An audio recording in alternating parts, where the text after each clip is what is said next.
pero de su relación se desprende que fueron en abril, mayo, julio, agosto y octubre de 2016, enero, agosto y noviembre de 2017, enero y abril del 2018. Lo anterior provoca que sus actuaciones no reflejen una constante actuación a fin de cumplimentar las órdenes de aprehensión. De igual manera, el presidente del Comité contra las Desapariciones, en escrito del 22 de septiembre del 2015, manifestó haber requerido al Estado para el efecto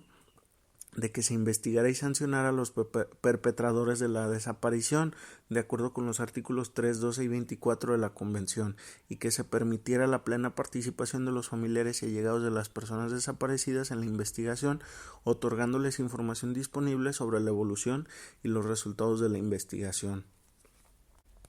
Continúa señalando lo relativo a las omisiones, ahora del jefe de la subdivisión, en este caso, ahora por lo que ve a las que señaló el jefe de la subdivisión de tratados de derechos humanos y también los requerimientos que se realizó al Estado mexicano y una serie de observaciones que se señalaron. Después de esto continúa señalando el órgano jurisdiccional. Entonces, hasta este momento procesal, las acciones a juicio de este resolutor no pueden considerarse como gestiones idóneas para que se logre la captura de imputados, ya que si bien es verdad que las policías tienen libertad para realizar investigaciones, en el caso por sana lógica se puede apreciar que si se pretende dar con el paradero de alguna persona, no es suficiente ir solamente unos días al domicilio que presuntamente habita, sino en varias ocasiones y en distintas horas del día, aunado a que las acciones que acreditan las responsables no han sido constantes, sino durante lapsos de tiempo considerables, debiendo hacer investigaciones y acciones exhaustivas con constancias, pues dada la naturaleza del delito, el tipo de imputados y el transcurso de tiempo, es imperante otorgar prioridad al derecho a la verdad que tienen las víctimas de tener conocimiento cómo ocurrieron los hechos y quién es el responsable del delito, y solo se logrará a través de una impartición de justicia expedita, lo cual involucra el cumplimentar las órdenes de aprehensión con total celeridad, involucrando las tres esferas de gobierno vertical: municipio, estado y federación. Se cita un criterio, en este caso de la primera sala de la Suprema Corte de Justicia de la Nación, que tiene como rubro prueba genética en casos de desaparición. Resulta contrario al derecho a la verdad requerirle a la víctima indirecta como condición para acceder a la averiguación previa. No hay ninguna parte subrayada por la cual destaque en ese momento dicho criterio, pero más adelante se señala otro criterio. En este caso es una tesis del tercer tribunal colegiado en materia penal del primer circuito, que tiene como rubro: víctima o ofendido del delito, su derecho a obtener una sentencia justa en la que se condena al culpable y se le repara el daño no puede estar supeditado a una deficiente actuación del MP al momento de formular conclusiones acusatorias.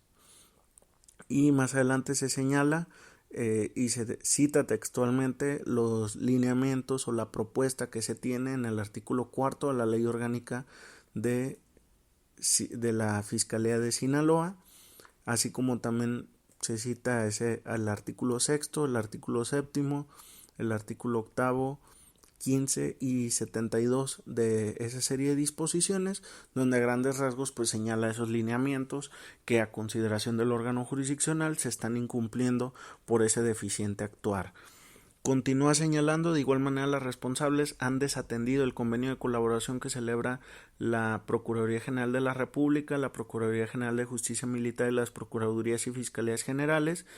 del 2012, que constituye un hecho notorio y que se invoca de acuerdo al artículo 88 del Código Federal de Procedimientos Civiles, en donde se señala,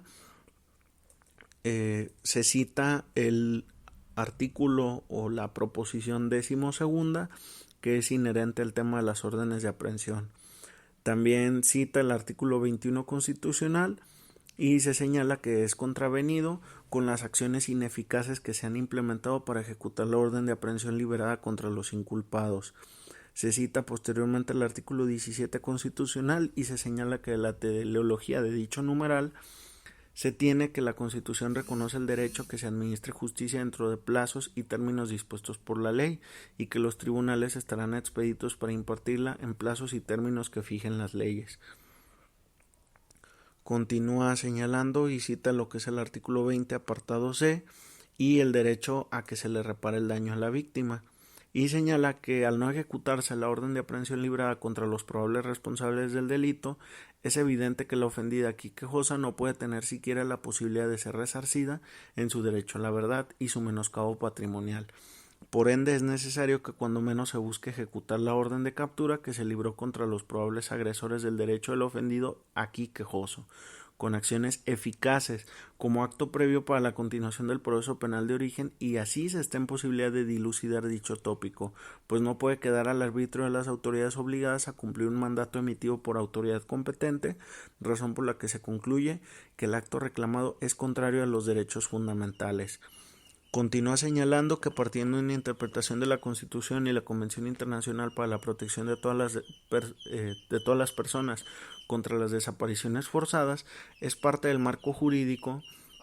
y se considera que la omisión de ejecutar órdenes de aprehensión viola el derecho a las víctimas directas o indirectas, como en este caso a los quejosos, de conocer la verdad y ser resarcidas en el daño, con lo cual transgrede los derechos fundamentales. Posteriormente, ya lo que resultaría relevante es el apartado relativo a la concesión del amparo, en donde se señala como aspecto relevante que con fundamento en el artículo 77 fracción segunda de la Ley de Amparo, el amparo es para el efecto de que las diversas autoridades responsables ordenen a quien corresponda se lleven a cabo acciones idóneas con el fin de que se haga posible la ejecución de las órdenes de aprehensión librada en contra de los imputados. Estas del 15 de abril del 2016 en la causa penal. Y que también se observen y cumplimenten las recomendaciones efectuadas por el Comité contra las Desapariciones Forzadas de Naciones Unidas, acciones que solo a guisa del ejemplo pudieran traducirse en visitar el domicilio de imputados en diferentes días y horas, entrevistarse con más de un vecino del lugar donde presuntamente residan, establecer puntos de inspección a fin de encontrar a los sujetos objetos de las órdenes de aprehensión, indagar con autoridades idóneas el posible o posibles domicilios que puedan tener imputados, etc. Asimismo, deberán observar puntualmente el escrito del 2 de agosto del 2017 del jefe de la Subdivisión de Tratados de Derechos Humanos del Comité contra las Desapariciones Forzadas. De ahí que deberán informar y acreditar a este juzgado dentro de 60 días naturales lo siguiente: identificar obstáculos por los cuales los policías involucrados en la desaparición todavía no han sido aprehendidos y adoptar de inmediato medidas investigativas y administrativas y judiciales que sean necesarias y con ello permitir que sus eventuales declaraciones puedan coadyuvar a la búsqueda y localización de las víctimas.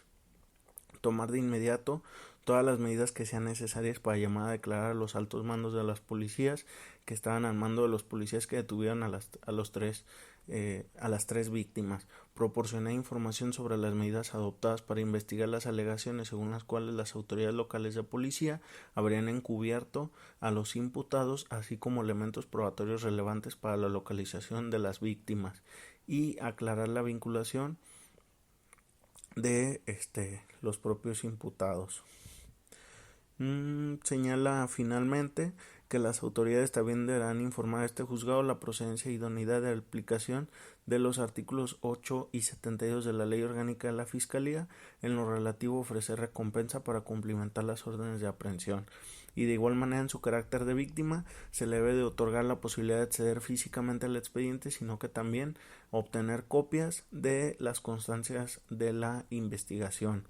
Al respecto, y vuelve a citar una resolución de la Corte donde vuelve a reservar el número del amparo, que nada tiene que ver con esta resolución, pero que también considera relevante el reservar esos datos.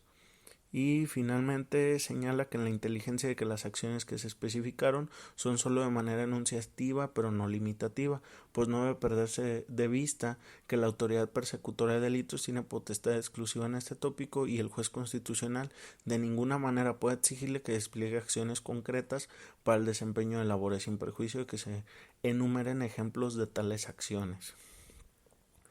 Señala también: entonces este fallo constitucional quedará acatado una vez que se comunique al juzgado de forma acertada las acciones a desarrollar por parte de la autoridad persecutora e investigadora encaminadas a ejecutar el mandamiento de captura controvertido. Esa es la resolución que se emite pues como lo señalaba, es una resolución bastante interesante por el tema de las desapariciones y cómo es que pues ya ese tipo de omisiones en las que incurren las autoridades y que se aparenta un cumplimiento de disposiciones, pues ya no quedan fuera de la observación constitucional de que son actos ilegales, actos contrarios a la Constitución, y que pues afortunadamente con un litigio estratégico como el que desplegó ideas, pues puede llegar a haber buenas resoluciones. Esperemos que se sigan dando este tipo de resoluciones y más aún en este tipo de fenómenos delictivos tan relevantes como lo es la desaparición. Es cuanto.